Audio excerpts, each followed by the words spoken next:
So this week I sat down to write a video about the meaning of the left after being struck by all the recent online debate about what is and isn't on the left. I thought this would be pretty simple, but once I started working on the video and talking to some of the folks I work with, we realized that the left means very different things depending on who says it. For example, recently ContraPoints used both the left and the online left in her statement on Gaza to accuse them of either facilitating anti-Semitism or being unrealistic about the possibility of getting Israel to stop doing genocide or something like that. Lots of people have talked about this. You don't need to take from me. For the liberal architects of abundance, the left seems to mean podcasters or cranky academics who think that their ideas don't hold up to scrutiny. And of course, there is a host of YouTube videos that claim to speak about some amorphous entity that is called the online left. And for others, of course, the left just means anyone who is anti-Trump, a group that includes both neoliberals and anti-fascists. Words do mean things,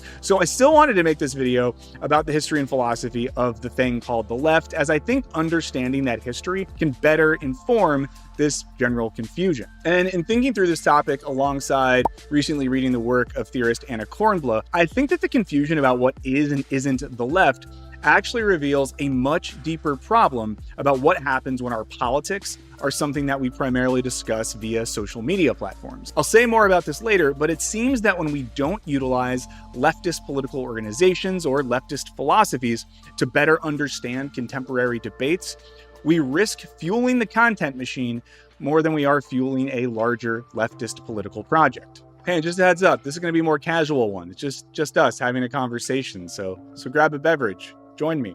Okay, so let's start with the origin of the term the left. Now, it comes from the French Revolution, as those who supported the revolution sat on the left side of the assembly. And the French Revolution forever shifted our conceptions of leftist politics and philosophy. It represented a radical shift away from a politics centered around monarchy and sovereignty, and towards a project that viewed the people themselves as their own sovereign power. The most political philosophy 101 version of this shift is that you had someone like Thomas Hobbes, right? And he thought that politics only worked when there is a sovereign leader in charge to keep all of us from killing each other, because in our natural state, humans are just power-hungry freaks. And the price of this safety was sacrificing our own freedom and will and then transferring them to a sovereign power. In opposition to this, you get someone like Jean-Jacques Rousseau, who thought that in our state of nature, humans were actually good and chill.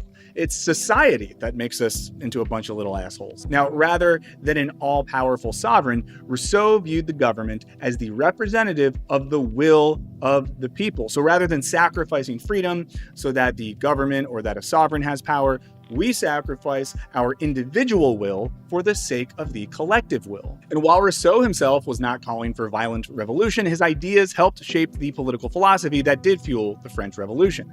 We see this in the three words that characterized the project of the French Revolution: liberty, equality, and fraternity. Now, what made the French Revolution a leftist political project is that it didn't seek to modify a pre-existing political system. It aimed to destroy that which existed for the sake of something new. The goal wasn't to reform a broken system, but to burn the whole damn thing to the ground. And this is in opposition to a right-wing position, which in the case of the French Revolution meant those who supported a monarchy. In the case of modern conservative politics, according to Corey Robin, means preserving existing hierarchies in the face of the expansion of democracy. In both of these cases, to be on the right is to be a counter-revolutionary. So if the left wants to expand freedom and human self-determination, the right strives for order and control to preserve the status quo. We can further understand the meaning of the left via the work of Polish philosopher and historian Leszek Kolakowski. Yes, I know this guy was later in life a critic of Marxism. Okay, you don't gotta fact check me.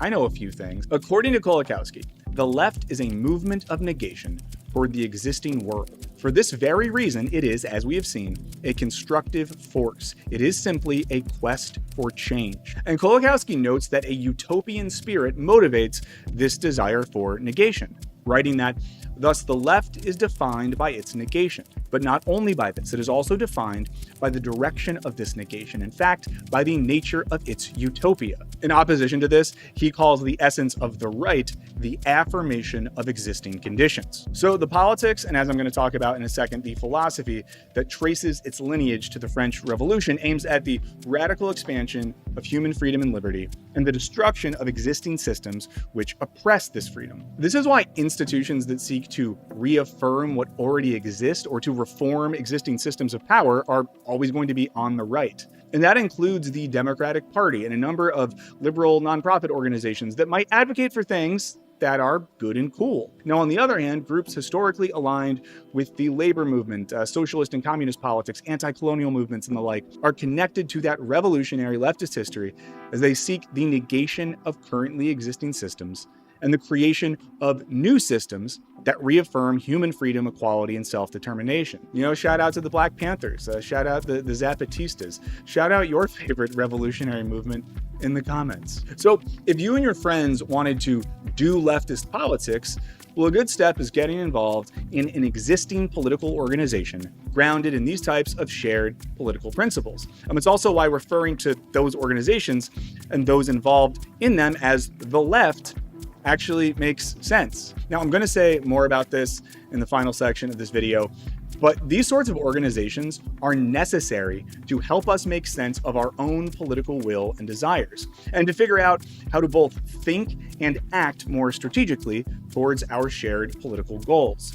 In other terms, they help to mediate our political will so that we're participating in projects that have a clear aim. If political parties, organizations, and unions are one version of the actually existing left, the other side is leftist philosophy, which also traces its roots to the French Revolution, which precipitated radical shifts in European philosophy and gave us a lot of our favorite contemporary left-wing thinkers. Okay, so I'm going to summarize a bunch of things very quickly right here, so apologies to any scholars of 19th century European political philosophy who feel let down.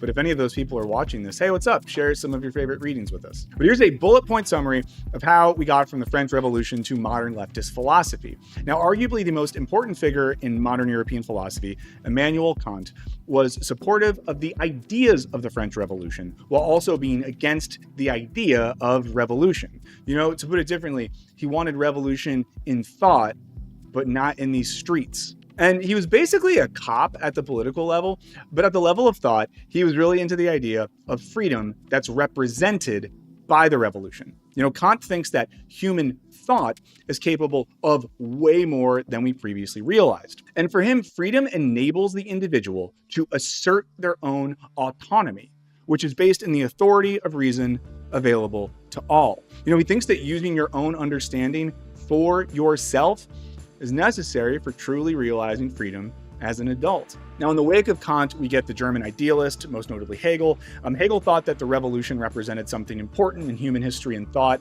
You know, Hegel is like less of a cop than Kant, but he still wasn't super based. And for Hegel, the French Revolution is a moment of dialectical contradiction, where the old world comes into conflict with the spirit of a new age, leading to an advancement in history, which, to be clear, is good. Jumping ahead a bit, Marx picks up Hegel's dialectic, he puts it down, he flips it, and he reverses it, so that rather than ideas shaping history, history shapes our modes of thought. It's a shift from idealism to materialism. And in many ways, to be leftist after Marx means to be a materialist and to locate political conflict and contradiction in historical and material conditions, you know, not just in the realm of ideas. While not every leftist thinker takes this stance, for many, the dialectic you get via Hegel and Marx is essential for doing left-wing philosophy. Now, much of the radical political philosophy in the 20th century further reckons with Marx, constructively and critically, whether that's the Frankfurt School of Critical Theory,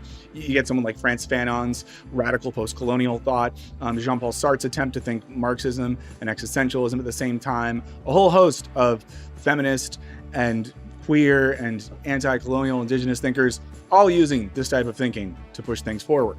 Now, if the French Revolution was the big bang of leftist philosophy, then the events of May 68 in Paris added some fuel to that fire and gave us the work of folks like Etienne Balibar, Jacques Rancière, and Alain Badiou. This same lineage eventually gets us to very popular non-French thinkers like Slavoj Žižek and Frederick Jameson. Also, quick note, I'm running a Frederick Jameson reading group over on my Patreon. I'm doing hour-and-a-half seminars every other week. We are reading text together, talking about the ideas.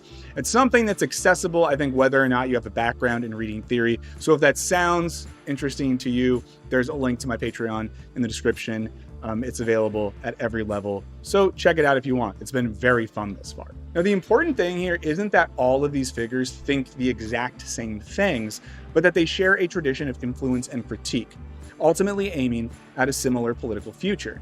Now, this is important as when we're doing the intellectual work of the left, we can participate in this tradition of thought rather than reinventing the wheel, which often ends badly anyways. I previously mentioned Kolakowski's idea that the left is defined by the nature of its utopia, and often its philosophy that can help give us the glimpse of utopian possibility that can then orient our thought in the present. And this all brings us back to our current moment, when the left and the online left feel completely disconnected from much of this historical and intellectual context. To take the ContraPoint statement, for example, she doesn't refer to any political organizations or groups as the left. The closest that she gets to is to name the leftist pro-Palestinian movement, which she explicitly critiques for an opposition to Zionism, I think. And she doesn't mention any specific ideologies at play leading to the type of bad leftism that she describes. Now, I bring all of this up to say that so often when we're talking about the left or the online left or leftist content, what's being described is something that's more like a cultural brand than something recognizable as working within the history of the term.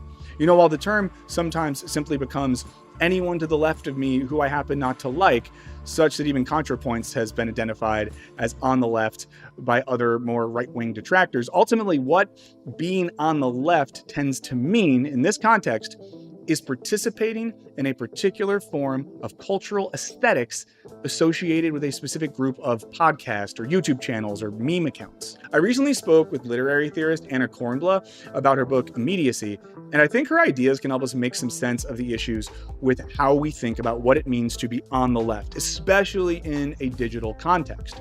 Now, according to Kornbluh, our culture is dominated by a sense of immediacy, meaning that cultural products like social media posts and YouTube videos manifest visceral and immediate emotional responses from us without leaving any space for critique or a more complex understanding. In more technical terms, and we'll get into this, there's no space for mediation. Now, mediation, unlike immediacy, is the social activity by which we can make sense of the world and create meaning.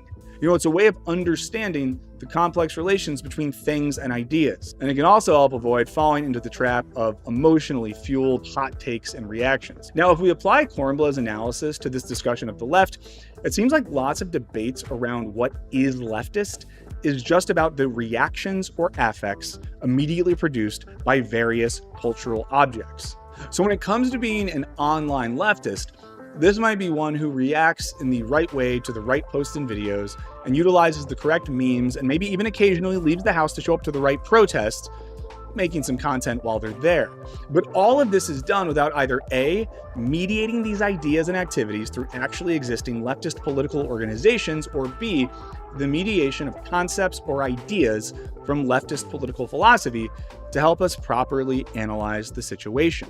In other words, our political identities, especially in a digital context, are replicating this type of immediacy, one that Kornbluh associates with what she calls too late capitalism. Now, while the book doesn't focus primarily on political theory, in an interview, Kornbluh makes clear that the two are related. In it, she says, nonetheless, the book absolutely tries to indicate that the style of immediacy governs the tactical and ideological preferences for horizontalism, localism, anarcho-spontaneity, anti-unionism, and the lack of disciplined organization on the left. The latter is often replaced by cults of charisma, virulent opinionism, and anti-institutionalism. All of these trends can be observed on the political left and right. Now, this style of political immediacy, one that I think is very much exemplified in online political discourse, leads to immediate actions and reactions, usually without the mediation of political organizations or philosophies. As Kornbluh notes, rather than disciplined leftist organizations, we focus on charisma, virulent opinionism, and anti-institutionalism. And against this type of immediate leftism, I think we need to make sure we're embracing the left as a particular political and philosophical orientation with a clear set of shared principles.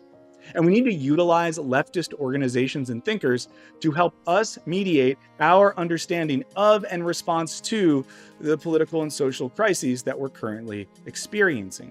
In this way, leftist organizations can help us more strategically engage in collective political action, and leftist political philosophies can help us to step back from the compulsive reactivity of the internet to more carefully understand the world and ourselves. Now, to be clear here, as someone who sees themselves as being, on the left and who also creates content on this platform, I think many of the folks who are considered to be the online left absolutely rule and are making things that go a really long way in helping folks feel less alienated and insane. Thank you for doing it. We salute you. I just worry that internet culture has the insidious effect of leading us to conflate individual critique with structural critique. I know that I have definitely fallen into that trap before. One way we can think of it, and I want to shout out the homies Lux and Dave for helping me on this point, is that discipline and ideological coherence are often sacrificed when so much time is spent policing the leftism of various individuals.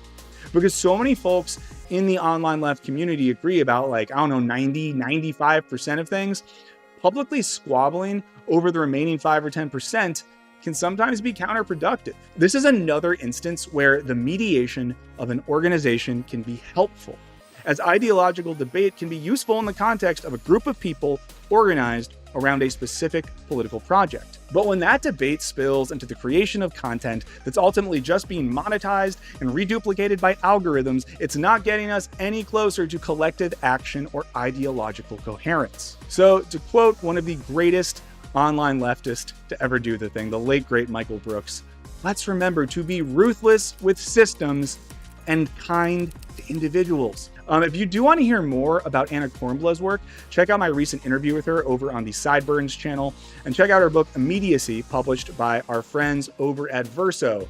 If you like the idea of digging into leftist philosophical ideas in more depth, consider signing up for my Patreon, where I recently started up a Frederick Jameson reading group, where we're doing seminar-style sessions breaking down the work of arguably the most important leftist academic that America has ever produced. Thanks for hanging out for this one. I wanted it to feel a little bit more casual and conversational. Hopefully it did. And finally, just a huge shout out to everyone for watching, and an extra special shout out to all of my patrons. Your support means so much. You're helping me build this channel out. You're helping me pay the people that work with me to make stuff that we believe in. So know that myself and a bunch of other folks really appreciate you. I'll catch you guys next time for a video about maybe my favorite book ever. Maybe. Come back and check that out.